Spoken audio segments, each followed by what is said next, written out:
Welcome to BizJet TV. Today we've got a great guest. We've got Charlie Mullins, who's from the UK, but it's actually in Nashville, Tennessee today. Charlie's got an incredible story. He left school at 15, became a plumber, started building a plumbing business, didn't quite know where it was going to go, and it really went really big for him. A company called Pimlico Plumbers, who just recently sold his stake in the company for over £100 million. We're not going to disclose the exact number, but it's a high number. So very successful business in plumbing. So Charlie's going to tell us a bit about, his secrets to building the successful business, and then how private jets have come into his life, and what he does with the private jet. So Charlie, thank you for being here on BizJet TV. Welcome. Thanks for inviting us on. Yeah, so let's plug on here. So you started this business, it really got big. How did you make it that big? I mean, what's the secret to your success? Yeah, the secret. I don't think there's an actual secret. I think it's The secrets, different versions that you do. But I realised that the change in the business when we started really growing, when we started to employ more people. So one of my sort of bits of advice I would give to somebody starting a business or running a business is to employ more people. I feel that the more people you employ, the more work you're going to take on, the bigger the company. And if you get it right, obviously more successful. So eventually, I started off as myself, one man with a bag of tools and a van, and then rented a room in Pimlico, hence the name Pimlico Plumbers. And we eventually grew to 450 people that we was employing, and a 50 million turnover, and the largest independent plumbing company in the UK, certainly the most recognisable in the world. We was very sort of big on PR side of it, and it just continued to grow and grow over the years. Obviously not as simple as that. Obviously you've got the downsides and the recessions, but if you've got a good product and you keep it going, I believe you'll be successful. Yeah. Now, in your book, you mentioned interesting things that you did, like buying personalized license plates for your vans with things like Drain on it or Bog One and all that kind of thing, which obviously, people look at when they're sitting at the traffic light. So, that's a cool, and it just reminds them. And then they maybe look at the name on the van and they write the number down, things like that. And then you also talk about the importance of looking after your customer and hiring good people. And I thought that was interesting. There's many things. I mean, you mentioned the plumbing related number plates, and I had worked it out that our vehicle, our van on the road, sign written vehicle, was our best form of advertisement and our cheapest. And in the end, I think we had about 260 vans on the road, and most of them had a plumbing related number plate, whether it be bog, shower, loo, boiler, drain, sink, just so many of them that we had, and it's a great way of being recognised, and I think that generated so much work for us. The recognition of the vans all over London, and rightly said, many other things that we've done. I think you have to do different things to be successful and stick out from the rest. Yeah, you got to try different angles. Like here with BizJet TV, we do these interviews, we talk about different jets and whatever. And as a result of that, people that want to buy a jet or lease a jet or charter a jet, reach out to me and we do business. This is a great vehicle. So you have to be very creative, I think, which is really, really important. Now, when did you start using private jets? What was your first experience on the private jet? Because obviously you sold your business in London, but I know you've got property development stuff you're doing in Spain. And of course, you're in Nashville now with your music business. But tell us a bit about, how you started using private jets and what you're up to now, and how do you think the private jet's going to fit into your new ventures? Yeah, well, I think I probably started about 12, 15 years ago. And, I had to get to Spain. I was buying a property, and I needed to get there, and I just could not get anything that was suitable, as a sort of chartered flight anywhere that was going to get me there on time. And it was very important. I was looking at a property. Somebody else was pretty much going to sign that day, so I had to sort of go there and jump in front of the queue. And I searched high and low to get there, just couldn't do it. And it was very much, I was sort of told the day before, if you're going to buy this property, you've got to get here. I hadn't even seen it, and I desperately wanted it because some friends had recommended it to me. Yeah. And anyhow, I got my PA to search around. I didn't think if I'm being honest, I didn't think like most people, can I afford to get a private jet? And he checked out and found something for us, within hours. There was quite a various choices, and it wasn't as dear as I thought. I think it was probably £10,000 or £12,000 at the time. and it done the trick, and it actually made me a lot of money, because by getting there, I purchased the property. It was a good deal. I still own it today. Yeah. And you know, just for that sort of thinking outside the box kind of thing. And that was my sort of introduction to it. And shortly after that, we do quite a lot of TV sort of PR stuff, or PR stuff, and we was asked to do a program with Catherine Ryan about you know, how do you get so rich? Yeah. And again, it was to go off to Marbella and you know, look at a villa with the interest of buying it. And I thought myself that, you know, Catherine Ryan, surely we got to get a private jet again, and that's what we done again. So we went off there. I took a few members of my family with me, and that worked perfect. You know, it made a great program. It was just, well, it's like, it is what it is. It's a dream come true to be on. It saves you time. So basically, you got into it because you had a time problem and you needed to get somewhere quick, and the only way to get there where you controlled the time is on a private jet. That's right, and you get there when you want, and you're fairly comfortable when you get there. And I've done that with other people. I've been invited on their plane before, often again to Marbella. They've had a couple of spare seats, and it's like, you think to yourself, well, this is just, it's like a new way of flying, and a lovely way of flying. I mean, we all know how busy airports are these days. I mean, you know, just like underground stations. And you know, I would say to anybody, if it suits you and you can afford it, then it's the only way to fly. Yeah. So what type of jets have you flown in, and what are your favourites? What are my favourites? The two, they're very small ones that I've been involved with. Let me just find the name. Sorry. What, the Holker or Citation CJ3, something like that. Let's see where that's gone.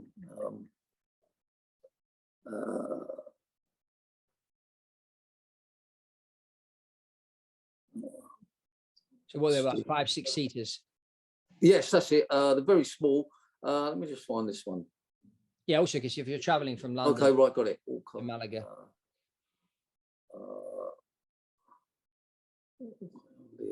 Okay. Yeah, the ones I've sort of been on are normally either an Orca or a Learjet. I mean, they're not over big. They're not over big. They're probably 5-6 seaters. Yeah. And I have progressed since then. So if I'm being honest, my PA sort of deals with it. For me, it's just like, you know, turning up on at the airport, but you just streamline through and get on the plane. I never really take much notice of what it's called, but they've normally been fairly small. But what we started doing now is getting something with a bit more headroom. So you're talking about headroom. So you're charging bigger jets now. We started charting bigger jets, you know, because a little bit more headroom, a little bit more space in it. And I think that's the one we got with Catherine Ryan, like I think it was a Hawker 400, and that worked much better, you know, a little bit more room, a couple of more seats, and it's just a nicer thing. I think you've got to go accordingly to your budget, and if you want £12,000, we'll have 12,000. If you want 20,000, go to the next level. I mean, I think it's fairly obvious. The more you spend, the better the flight, the better the plane. Yeah, of course. Yeah, and so you're using it also to bring guests with you when you go to Spain, which is what a lot of people do, because obviously you make a good impression on people if you're saying, I'll take you with me on my jet instead of flying EasyJet or Ryanair. So yeah, it works very well for a lot of private jet owners to do it that way. Now, how do you think lockdowns have changed certain people's mindset towards air travel? And do you think that this is going to bring more people into flying private? I just put okay. Let's forget them all. Yeah, look, since we've had the pandemic, I think it's changed people's views big time. I mean, I think we're more inclined now to, you know, we want to get abroad more. We maybe got a little bit more money available that we want to spend on it, and you know, we don't want all this more messing. You know, there's been so much messing about at the airports with the situation that I think it's become more and more a simpler way of flying and a more practical way. I mean, at least you know you're going to get there with the private jet. With the pandemic, there were so many sort of delays, and they are flying, they ain't flying. You know, this carried on pretty much as normal, and again, it worked very well for me. I mean, again, we was traveling to Spain many times during the pandemic, and it worked perfect. I mean, mean, it's chaos at the airports, as you know. So I think it's opened people's eyes up that a lot of people needed to get somewhere, and this was the option to do it. And I say, I feel that it's not as expensive as it sounds, especially if needs are must kind of thing, you know. To be there. Yeah. So you've been basically using private jets on short trips around Europe. But when you're flying to the States, you've flown commercial up until now, correct? Yeah, well, I'm not actually, you know, because again, for some reason, a lot of my trips always seem to be fairly promptly. You know, it's got to happen next week or something, or after. You know, at the moment we're in Nashville, where my partner Rara, who's a singer, is finishing off an album. Okay. Again, we had to get here, but fortunately, we did manage to get something. But if we couldn't get it, we would undoubtedly have gone with a private jet. I mean, we had to be here. She needs to get it finished. Deadline is running out, and fortunately, we got flights, and it wasn't that convenient. I've got to be honest with you, with stopping and starting and that. And I think that you know, I did have that in my mind. If we can't make it work the other way, I'll move on to a private jet. And I think I've just got to get my PA to get a bit more of a schedule on prices, or a better way that I can sort of, you know, use them. You know, I don't actually own one, and I have thought about it, and I know for a couple of £1 million I could get something. And it is on my mind, but I think I've just got to start traveling internationally more by private jet, and then decide where I'll go from there on it. Yeah, well, what you'll find, and this is what happened with Grant Cardone, who you may have heard of, he bought his first jet. He'd actually never been on a private jet before. So he bought the airplane. He spent 8.4 million on his first jet. And then he said, now I've got it. It's costing me money, whether I use it or not. I've got to use it. So how can the jet make me money? So he started traveling a bit more and doing deals and sending the plane out to pick people up to come and see him. And then after a couple of years, he sold the jet to buy a $50 million Gulfstream G550. And then a couple of years after that, he's now onto a G650 ER, which costs 60 million. But he said his real estate portfolio, because that's the business he's in, went from 250 million to 1.4 billion. And he said, and the reason why it went from 250 million to 1.4 billion is because of the jet. Amazing. Yeah. So the best investment he's ever made. Because as you know yourself, Charlie, I mean, it just saves you stacks of time. It's a business tool, which if you have the money, it's worth the investment, because it's going to give you so much leverage. Because you can decide, now you're in Nashville, you say, you know what, why don't we go to LA for a couple of days? When do you want to leave? In 4 hours? Boom, done. You know, you're so right. It's your plane. It's your plane. You're right. I'm actually, why we're here, and we wrap up here in a few days. And my mind has already been thinking, shall we go to Las Vegas from here? Yeah, there you go. You're right. If we had our own plane, undoubtedly we'd be going to Las Vegas. And you probably take some people with you, because you've got friends in Nashville. Oh, yeah. Come around and say, hey guys, fancy coming to Vegas for a few days? And off you go. We've actually got, you know, the singer's actual manager, you know, I'm more of a business advisor, has also got a co-writer with her, quite a famous one. And that would have been, actually, I didn't think how you're thinking, but I need to think like a little bit more exciting. You're right. I mean, to go, I mean, just to go to here to Vegas would be amazing, but to actually go on a private jet would be unbelievable. Yeah, it's something I think I need to.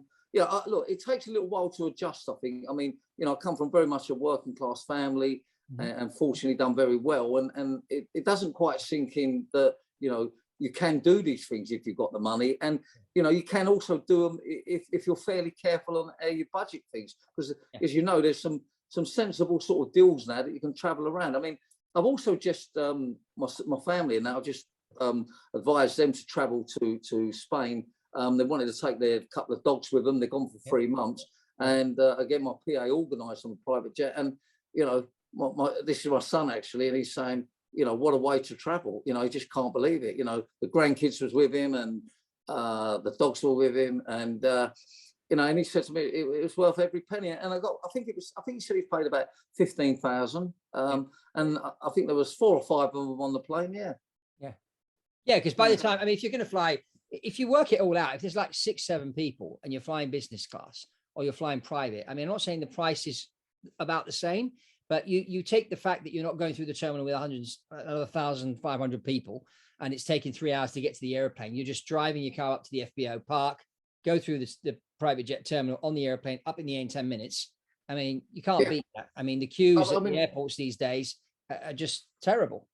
Well, I mean, when I do go to the crowded airports, I mean, I kick myself and I think, oh, all this hassle and, and it's like, and yes, okay, we're traveling first class and you get a little bit more leeway with it, but the queues,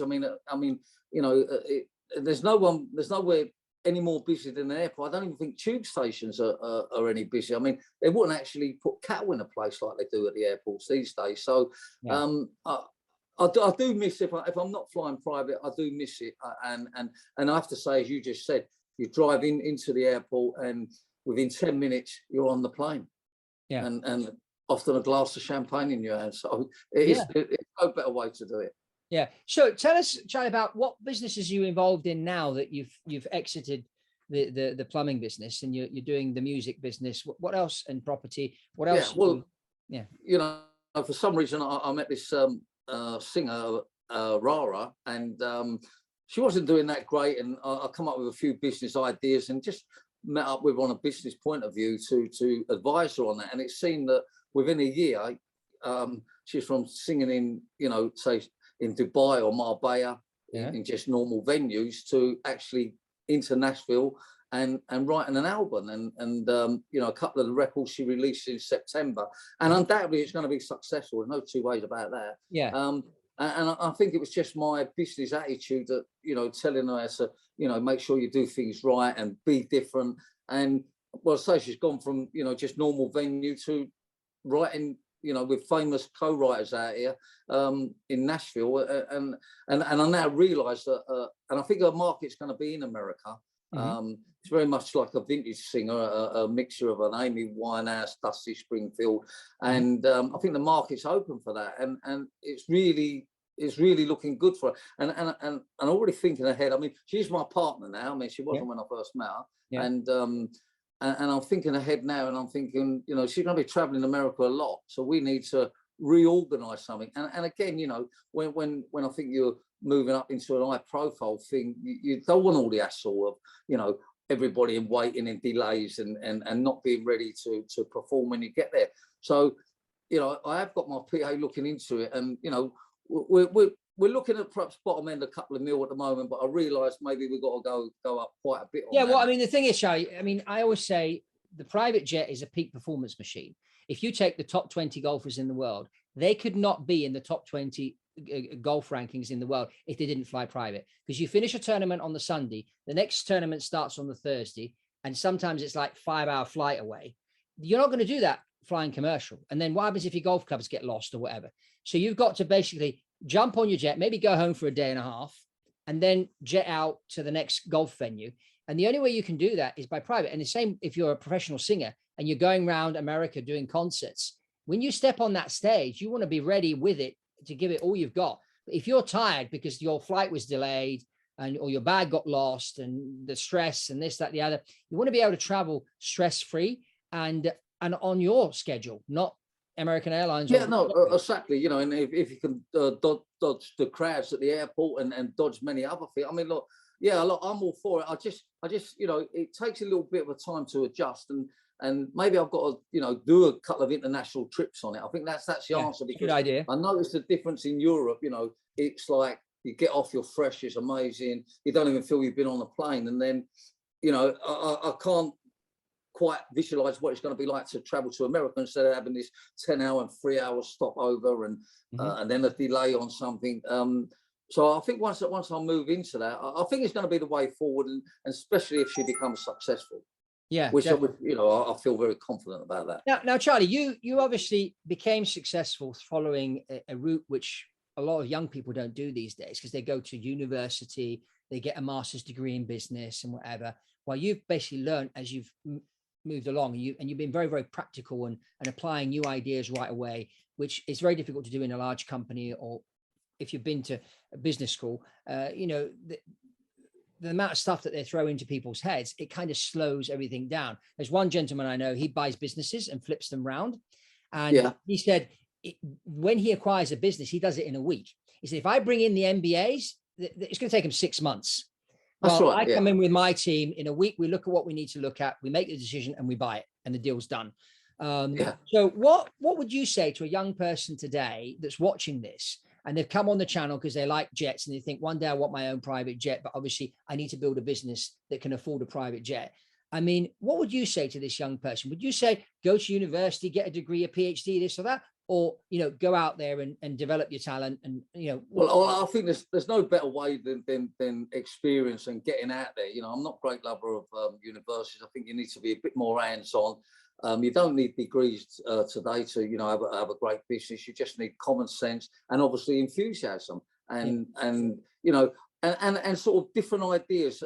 I mean, we'll for sure and I like that bit you said that the person and they've got this business and they do everything within a week and looked at this, looked at that. It's very important to be able to make decisions and follow them through. There's so much that, well, I just, when we spoke, I said to you, by me jumping on a plane, I bought this property that I still have today. That's given me so much pleasure and made me quite a bit of money out of it. And I've done that a few times with properties. It's all, so I'm going to say to anybody, always be front of the queue, always get up there and make a decision. And look, you can't be right on every decision, but as long as you're more right than wrong. But so many people can't make a decision and they lose so much by it. And I have to be honest, I am a person that can make a decision. I already know if I'm going somewhere to look at a property, or I'm at an auction buying a number plate, or I've started investing in watches now, and I unfortunately I've been buying them online, but maybe I should be jumping a plane again. That was in New York, another one was in Tokyo. I'd rather be there, but fortunately I managed to do it. So I'm thinking it's all about getting up and making it happen, and not sitting on your backside, really. You've got to be very the university people, that are some of them are this analysis paralysis, where it's spreadsheet. I mean, I remember meeting with some people a few years ago and said, "Oh, you need to write a 60-page business plan, and it needs to forecast the next 5 years." And I'm thinking to myself, how can you tell what's going to happen in the next 2 or 3 years? Exactly. Look, I think many people complicate business, and I've always said to people that just keep it simple. I mean, the business we run, basically, we turn up on time, we've done the job, and we collected payment. There's nothing complicated about that. And but you are right, too many people they work this out, work that. I mean, the best way to do it is trial and error, and provide a quality service, and people will always pay for quality. And that probably reminds me, or takes me back to the jet now. They do cost money, they are quality, but people will always pay for quality.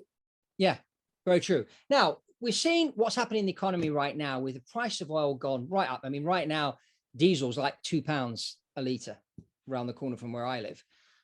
So it's really high, the price of fuel. So this is affecting a lot of people. We've seen the stock market plummet down. We've seen cryptocurrencies go down. How long do you see this kind of crisis, so to speak, continue? And do you think this is going to have an effect on air travel? I mean, look, certainly I think it's going to continue. And I actually believe that, we will go into a recession. I'm pretty confident on that. Will it affect air travel? Well, it's not going to affect the people that on a private jet, because they're going to get that jet anyhow, because they know it's the way forward. It's going to affect general air travel because, costs are going to be so high. And so maybe this is going to bring it in more in proportion that some people, could get together and perhaps sort of, take a jet between them there. But undoubtedly, things are going to go up, and everything's going to go up. So it is going to affect many people. But again, I have to say it, the people that want to make it happen will make it happen. Yeah, and this is what I've been saying to people, because people say, "Oh, the price of jets is going to drop now, private jets." I said, no, it's not, because we've had a pandemic, we've had lockdowns, and people that have the money are not going to go through the terminals for 4 hours and 5 hours and get on a plane and then find out their flight's been delayed and their bag's been lost. If they've got the money, they're going to fly private. I mean, last time for financial, I was going to say, interrupting you there, I'm sorry, but undoubtedly it will generate more for the private jet field, because I think airports are becoming more and more chaos there, more and more delays, and people are talking about striking now and all that, and the people that want to make it, it's like, talk about me again. If we've got to come back to Nashville and we've got some issue of getting here, what am I going to do? Of course I'm going to get a private jet. I'm not saying I'm buying one at this stage, but certainly, I'll be buying enough sort of time on it that will give us a bit of fight. Of course. And I believe the people that do that are going to come to the front, because, you're at the front of the queue, aren't you? So you get served first. Yeah, exactly. Okay, Charlie, thank you very much for being here on BizJet TV. It's great. I'll post a link below to your website. So if people want to contact you for interviews or business or whatever, they can do. And everybody remember to subscribe to BizJet TV, comment below. We'd love to hear your comments. And that's all from Fabrizio Polly and Charlie Mullins on BizJet TV. And we'll see you on the next one.